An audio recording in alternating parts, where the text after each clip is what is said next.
The more people use cryptocurrencies, the more they become valuable. That is called the network effect.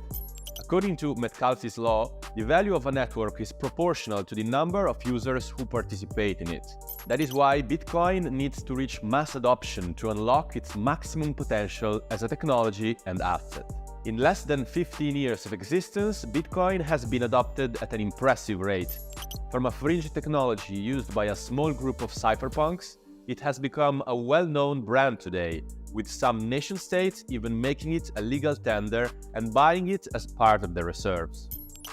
And its value has grown accordingly. Still, only a small minority of the world's population owns Bitcoin. Even fewer use it for day-to-day transactions, and mass adoption is still not here. So, where on the adoption curve is Bitcoin today? Is crypto adoption following the same path as other network technologies, such as the telephone or the internet? And how close is crypto to reaching mass adoption? I'll address these questions in this video. Before we get started, as always, smash the like button, subscribe to our channel, and turn on the notification bell to keep up to date with our latest reports. I'm Giovanni, your host, and this is a Cointelegraph report.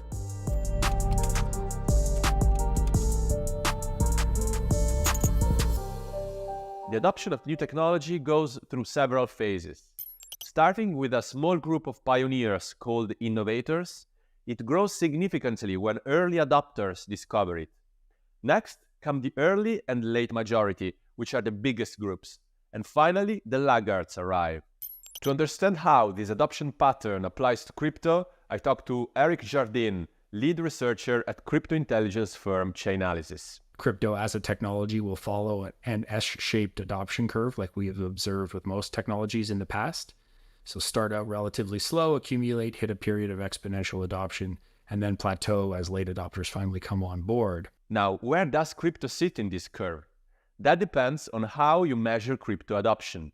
Estimates widely vary depending on what parameters are taken into account. So if you see a big growth in wallets holding a positive balance of Bitcoin, it's a signal of the growth of the store of value function of Bitcoin. If you start to see wallets with an increasing velocity of transactions occurring between them, you start to get a sense of the idea that Bitcoin might be being used increasingly as a medium of exchange. For this video, we'll consider two popular estimates, one for cryptocurrency in general and another one for Bitcoin.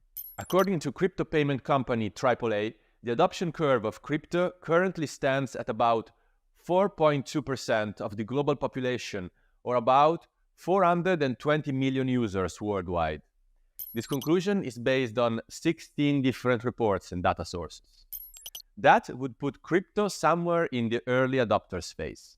As for Bitcoin, a 2022 report by Blockware Solutions calculated the total number of unique wallets on the Bitcoin blockchain, excluding those held on centralized exchanges.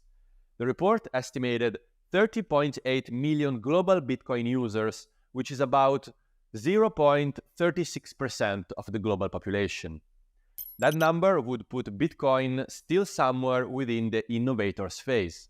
So it looks like regardless of what metrics we use, it's clear that crypto has yet to reach the critical mass that could spark mass adoption. So now the big question is, when will that critical mass be reached and how?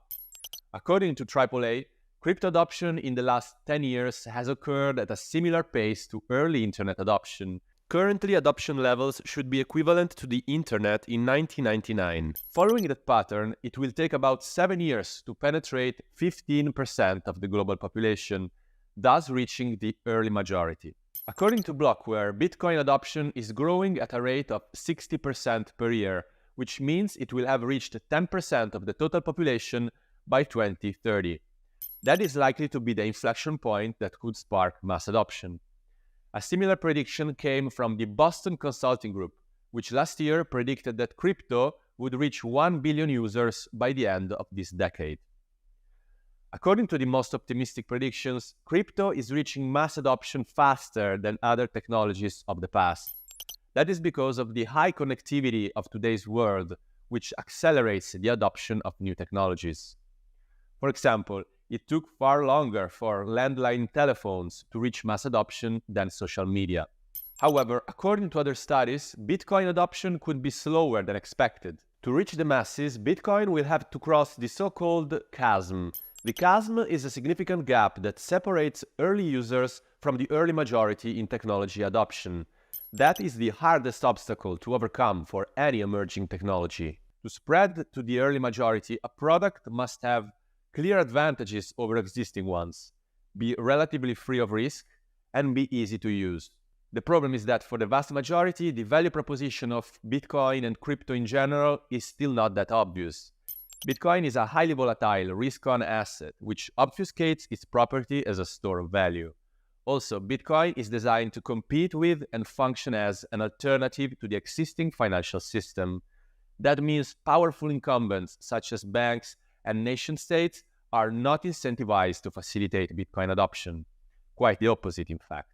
To overcome these obstacles, most analysts agree that crypto needs a catalyst, some sort of event that can change the majority's worldview. If the various ETFs, spot ETFs, get approved in the United States, that could bring in a tremendous amount of demand, which could cause the price to go up fairly rapidly. That will bring in new entrants. That will lead to a pivot towards mass adoption in some jurisdictions as inflation runs rampant and people pivot towards Bitcoin as a safety or as a lifeboat in that setting.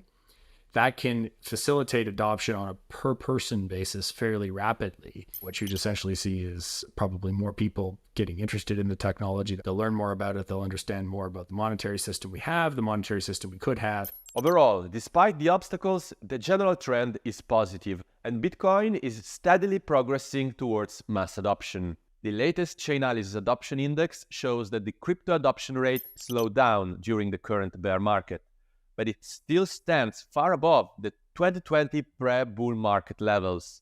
That suggests that a significant amount of people who bought Bitcoin in the previous bull markets stick around in periods of depression. Bitcoin and Ethereum would be your two primary examples. They're both sort of just cyclically trending upwards in terms of some of these core measures of use and adoption, for sure. Basically, there is net adoption growth across market cycles. So here are the key takeaways. It looks like mass adoption is still about a decade away. Perhaps it could take even longer unless a major catalyst will accelerate the process. However, on-chain data clearly shows a relatively consistent trend with a steady increase in crypto users. We may still be far from reaching that inflection point, but that should be a positive sign for all crypto fans who may be thinking it's too late to get into Bitcoin. It's still very early, and a large part of the value of the Bitcoin network still has to be discovered. That's all for today's video. I'm Giovanni, your host. See you next time.